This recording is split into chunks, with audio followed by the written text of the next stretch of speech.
Internet, greetings. Mickey P here, and today we're going to be looking at Space Quest 4, Roger Wilco and the Time Rippers. Classic point-and-click adventure game from the two guys from Andromeda, Mark Crow and Scott Murphy, and developed and published by Sierra Online. This is an absolute classic game, and it's actually one of my earliest video gaming memories, playing this with my dad when I was like 3 or 4, however old.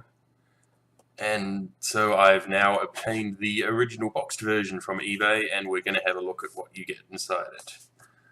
So starting with the front, you've got this wonderful sort of, I guess I'd call it a pulpy comic book style piece of artwork with like sound effects and Roger Wilco attacking some dude.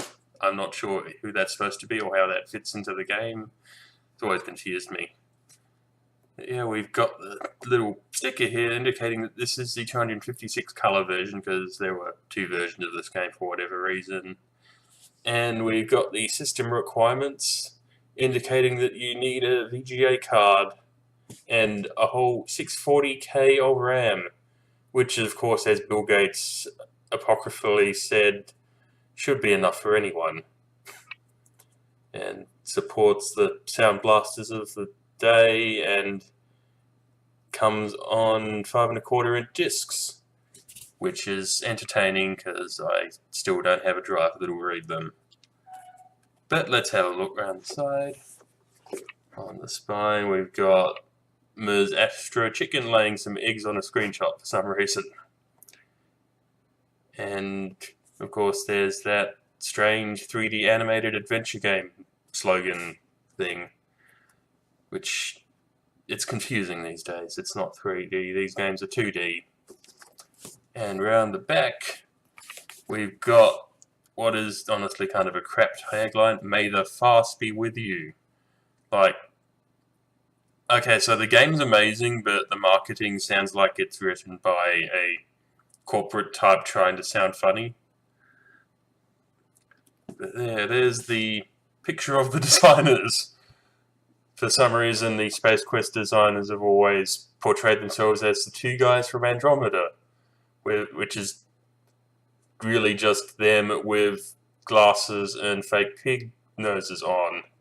Previous game boxes from earlier in the series, I think, actually had photos of them with actual masks on. I guess because it's a comedy space game, it kind of fits the mood. And we've got various screenshots, including, carefully, one of them notes to be the 16 color version. Yeah, I think the reason there's two versions is because if you didn't have a VGA card and 640 kilobytes of RAM, you wouldn't be able to run this version. And the other spine's slightly different. It's kind of got a little 3D animated adventure game badge with the two guys' face there, and more screenshots. So that's the outside of the box. Now let's look at the inside. Standard Sierra packaging of the era. First up, floppy disks. There are 6 of them. And I'm not sure if the design of these floppy disks means that this isn't the initial release, because I have a funny feeling the version I used to have had the older style disc label with the photo of Half Dome, and these are the later one. So I'd have to, I think I might still have the old discs in the garage, so I can check that it actually doesn't matter at all. So anyway, here's a bunch of floppy disks. Isn't that entertaining? Next we've got the actual entertaining bit, the kind of in-character feely manual thing, which in this case takes the form of Space Piston magazine, which is something of a in-universe magazine about time machines and stuff. Look, it's even got a centerfold. And at the start it's got a bunch of kind of credits for the game, I guess, because you had to put them somewhere. And yeah, like all the ads and stuff are all like shops in the actual game and stuff. There's like exclusive interview with Roger Wilco sort of thing. Just in-universe fluff and copy protection hints and a walkthrough for the beginning of the game. So that's useful if you need a walkthrough. yeah, it's cool. I remember reading this as a kid, but I think all the jokes went over my head because I was like 4. And anyway, it's cool, it's shiny, and this is in much better condition than my old copy, which is literally falling apart. Next thing in the box is even more exciting for nostalgia people. It's the catalogue. I'm really glad I found a copy of this game that's still got all the catalogue-y stuff. Let's just have a quick flick through. It's got a letter from Ken Williams, president of Sierra. That man's got a great mustache. And it's almost looked like his shirt had a Star Wars logo on it, but I don't think that's what it is. I think it's actually the very top of a Sierra logo. But yeah, we've got ads for the brand new King's Quest game, King's Quest V, which you will have seen on my channel earlier if you're the kind of person who watches things endlessly. And this has the later, less cheesy cover for King's Quest V, I guess because the early one was tacky as hell. And it's got a little thing at the bottom about how it's now available in multimedia CD-ROM. Yeah. The other King's Quest games, the Laura Bow Mysteries, which I've never actually played myself. I should try and track them down. They unfortunately haven't been re-released, which seems like a rather big oversight, so hopefully that happens someday. Space Quest itself, including this very game. That's sweet. It's a pretty cool game. And on the right there's a little thing about the Mac games they've got. There's also a little bit about the new and improved version of Space Quest 1 that added VGA graphics, which is the version I played as a kid, so a lot of people don't like the remake, but in my case, because it's what I played, that's what I remember. And hey, here's Leisure Suit Larry. I think the less said about this series, the better. And Police Quest. It's kind of interesting because the Police Quest games are actually designed by an actual cop. And so they have a lot of stuff about following police procedure, possibly to the detriment of the games. It's like you'll get a game over if you don't properly follow all the procedure stuff. They kind of came with manuals which talked about what the procedure is, so maybe it was sort of copy protection. Yeah, and guarantee of fun, the actual form to fill in and send off. I wonder what's at that address these days. Or I guess it's a PO box. So I do remember someone sending off an old Epic Mega Games registration order card thing to get ZZT, and they actually got the last copy of it from Tim Sweeney's father, who was still fulfilling orders. It was a cool story. So we've got a bit about the games from Dynamics, who was a separate developer who was bought out by Sierra. They made a few adventure games themselves, like Willy Beamish and Heart of China and Rise of the Dragon, and they were probably better known for stuff like Red Baron. And here's Quest for Glory on this side. This is a series I discovered later, a bit later than the King's Quest and Space Quest, but it was a particular favourite. I think my favourite is Quest for Glory 4, which wasn't out when this catalogue came out. It's actually got a little thing about how Quest for Glory 3 is coming in 1992. So yeah, I think this game came out in 1991, which makes it 25 years old.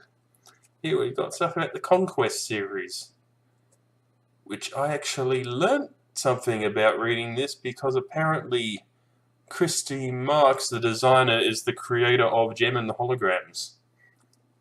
I wonder if these games are as truly outrageous as that show. And here we've got a bit about some of Sierra's action games, none of which I've ever really played. Like Nova 9, Stellar 7, Oil Jones in the Fast Lane. I feel like they're more forgotten in history. And then there's a thing about Mixed Up Mother Goose, which I definitely remember playing the original AGI engine version. Only, I don't think we owned a legitimate copy of it, So, oh well. And then there's stuff about their card games and the imported Japanese action games like Texter and Sylphid and stuff like that. It's always interesting when you see Japanese games kind of come over early, like before there was really the concept of Japanese games being a thing, like it started to happen in the 90s and is now. Yeah, looking at the logos, looks like they had games from Game Arts and Falcom. I know Falcom quite well because they do the East games. I think the East games were originally published in English by Broderbund for some reason. And next page of the catalogue is the edutainment stuff. Like Mixed Up Mother Goose. I think this would have been a much later version than the one I played because I had the old AGI version. And there's a little bit about Mixed Up Fairy Tales, which my sister played lots of because it was kind of her game. And it's bizarrely referred to here as Bookworms Mixed Up Fairy Tales. I'm not sure why that is. Maybe it was an alternate title, or they almost called it that, or I don't know.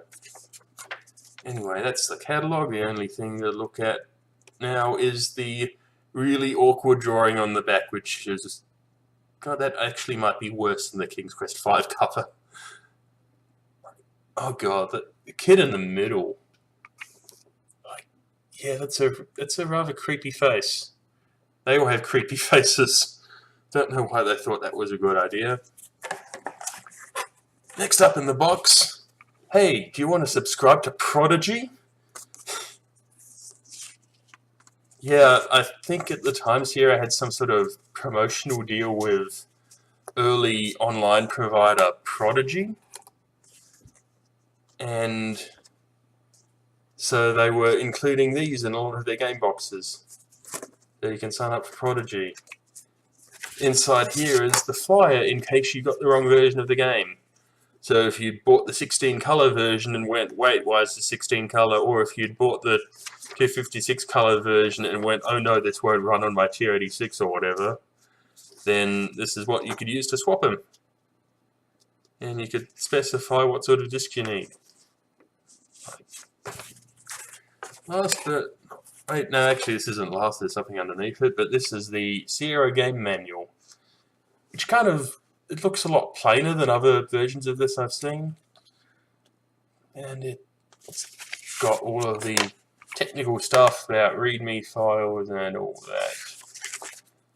And it's got some instructions on how to install it on different platforms. I guess at this stage they're just printing one of these for every platform. So you got the instructions for the Amiga and the Atari ST and the PC all in here.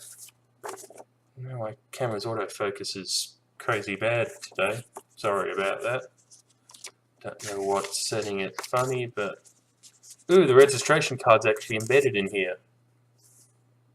And interestingly, looking at the icon bar here, it almost seems like this game manual might have been specifically made for Space Quest 4, or at least Space Quest games in general, since it's got the famous smell and taste icons.